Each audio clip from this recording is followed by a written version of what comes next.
Hi guys, welcome back to the Grout Outdoors. We're Matt, Courtney and Heidi, and 8 weeks ago we got the keys to our very own goat's cheese factory situated in the Welsh hills of mid Wales. When we bought the property, it had already got full planning permission to turn this unique space into a 3-bed eco bungalow, making it an opportunity we just had to jump at. This half-an-acre plot, nestled in the heart of mid Wales, has stolen our hearts from day one, and since getting the keys 8 weeks ago, we've thrown ourselves into work to transform this unique space into our dream home. If you followed our journey from week 1, then you've seen that things haven't always been easy and they haven't always gone to plan, but we have fallen in love with letting go of convention, thinking outside the box, and giving things a go. So let's recap the last 8 weeks before we pick up where we left off last week. During our first week on the property, we took advantage of the surprisingly nice weather and tidied up the outdoor spaces, hacking away at the overgrowth, planting crops and trees, and harvesting the berries already growing on the property. For our second week, we were joined by our friend Aaron, who kindly volunteered his time to help Matt demolish the barn in a single weekend.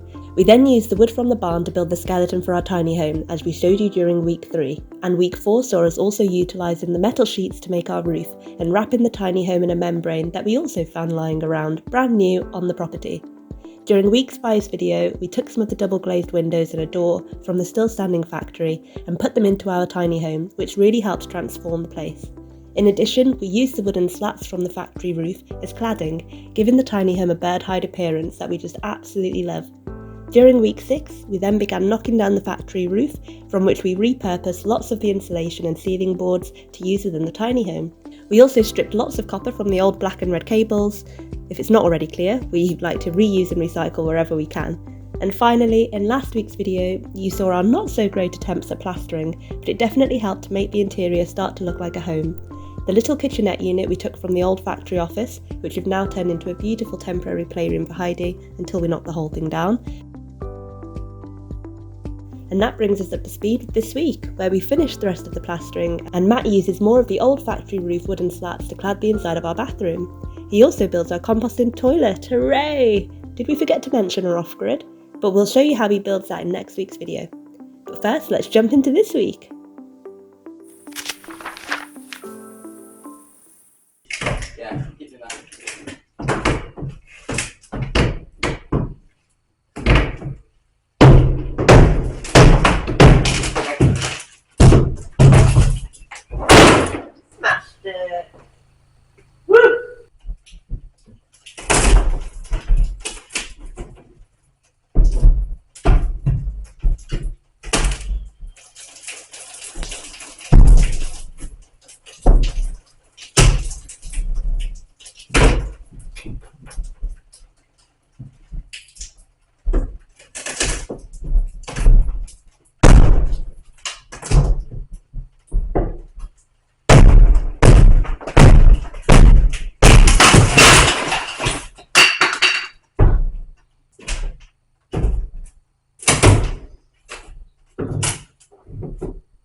Here Matt is moving the ceiling boards into the barn so that they had a chance to dry out a bit before we put them into the tiny home.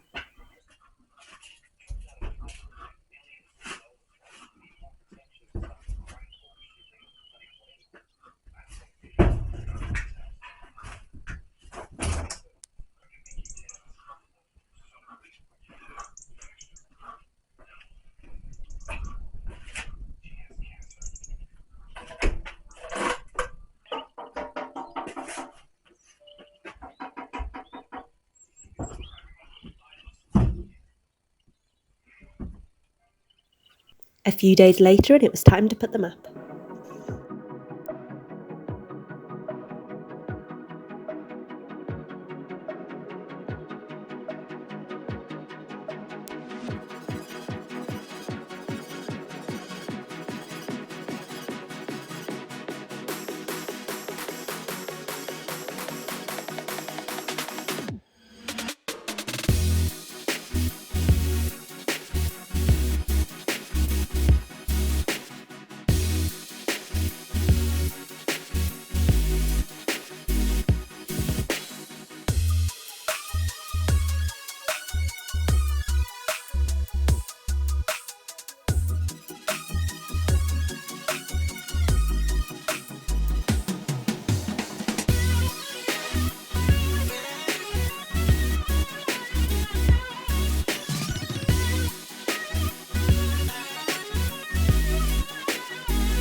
So once again, recycling from the factory.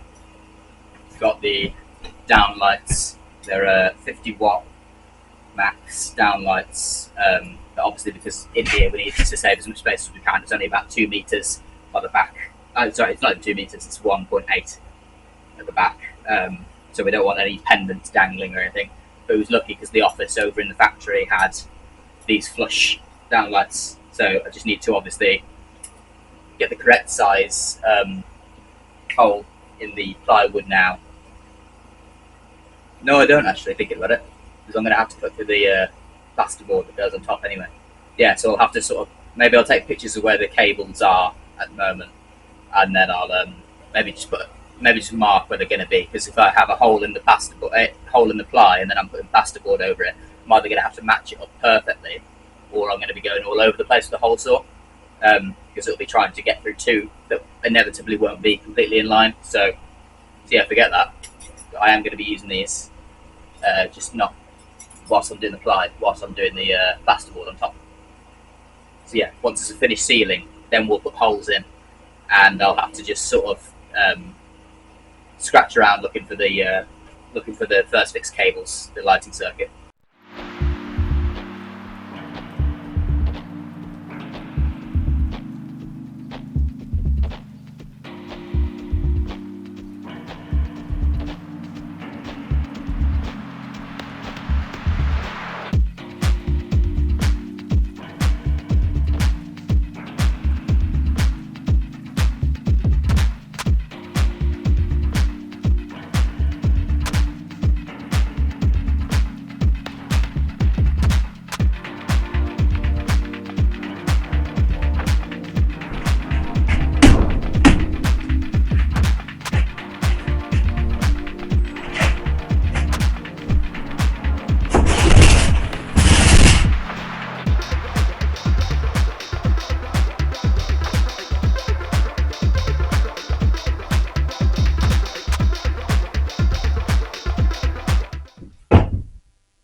for any sort of like structural property. So it's literally just getting a layer of ply up there to make it easier to plasterboard by myself, because the ply was free anyway.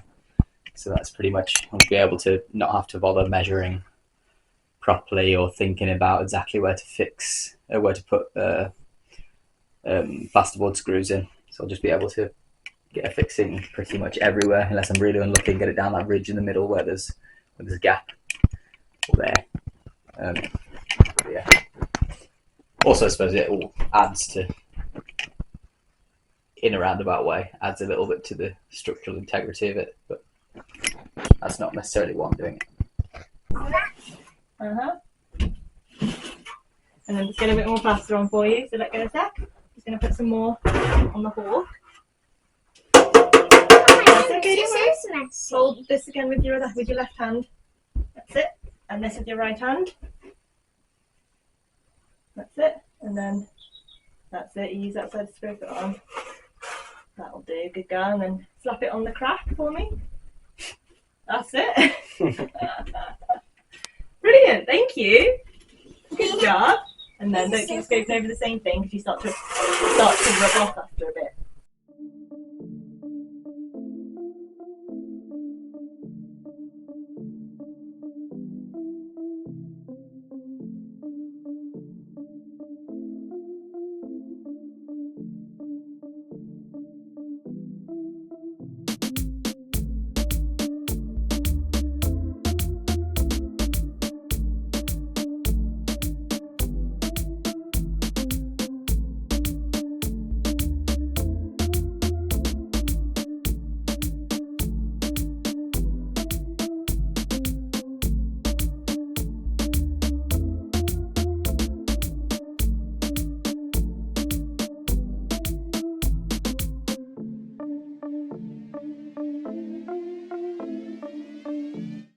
You don't have to worry about this corner.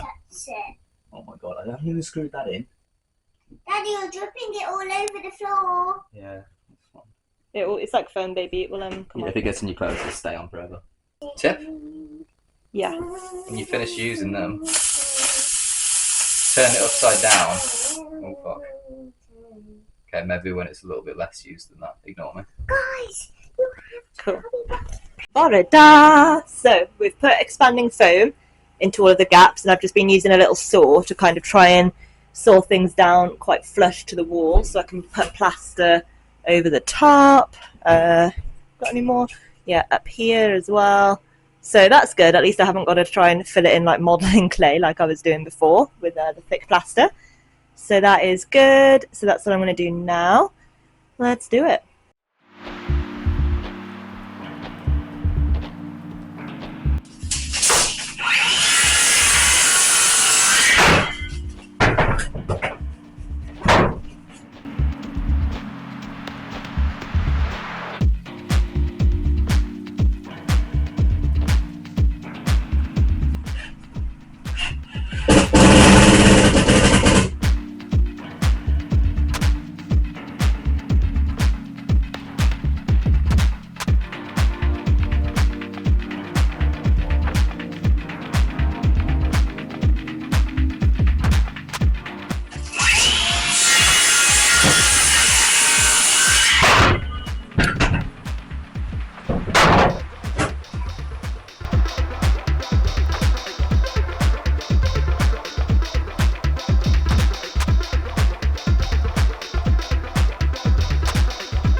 So for now, this is the bathroom.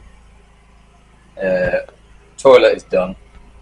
So that's a composting toilet there that the panel comes out and you can remove all of the compost from it. And it's also got a drain that goes out to a septic tank for now, but a rebed later. Windows in, as it was for a while actually. The shower is going to be, I'm going to put see-through, I'm going to put like Perspex plastic there for the shower casing, and then my father has a shower tray sort of going spare when he ripped out here. He changed his shower for a bath, so I'll have one cut to size and put in there, and then somehow attach it to some Perspex so I can keep the wood effect in there. Yeah, a lot of the carpentry, like around the door frame, I'm going to do basically when I'm going to cut all of that flush with the frame, with the aperture rather, when I've got the right tool in my hand and I'm doing framing. And same goes up there. I need one more panel there, but that's where the hot and cold feeds are going to come in. So there's no point in putting a panel up there yet, because I'm going to have to take it down when the when I do the plumbing properly. And the roof. So basically, it's not done at all, but it's what it's going to look like generally. Not done the floor either. Yeah, but it works as a toilet for now. And that is it for this week's video, guys. Thank you so much for watching. As always, we really appreciate your support. If you liked today's video, then please don't forget to give us a like and leave your comments down below. We'd love to hear from you. And if you're not already, please subscribe to our channel. It really helps us out. That's all for now, and we'll see you again soon. Thank you. Bye.